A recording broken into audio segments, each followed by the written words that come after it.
Hi friends आपण माने समस्ते निश्चित भाव में पीएम किसान मानधन योजना विषय जानते।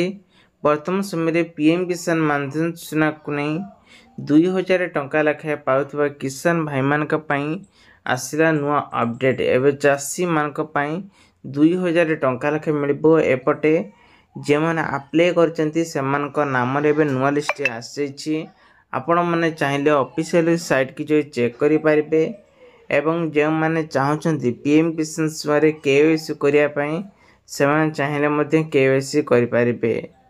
फेब्रुआरी 12 नहीं 21/12 पर्यंत पीएम किसान सेवा केवाईसी चलो एवं बैंक अकाउंट जब लिंक करने चाहते ताहले आपण करें।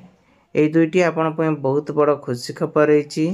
यह व्यतीत जदि आपण मैंने छुआरे वंचित रही चाषी मान 16तम किस्त 2000 करके 4000 टंका लेखाएं मिल जे मान 15तम किस्त 2000 टंका पाई ना से माने अपेक्षा कर 16तम किस्ती को ताहले दुईटी किस्त 4000 टंका सीधा सख मिल। पूर्वर केतक पीएम किसान सेवा कमेंट रही जे से नाम अच्छी लिस्ट रे तो से टंका कौन पाई मिलूना।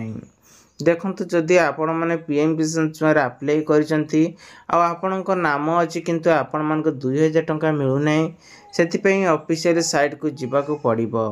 आ ऑफिशियल साइट को जाई प्रथमे आपणकर बेनिफिट स्टेटस को चेक करंतु एवं रियलिटी कोन अछि जानि नंतु। आ कमेंट बॉक्स रे कमेंट करंतु केते नंबर किस्ती पर्यंत टंका पाइचंती।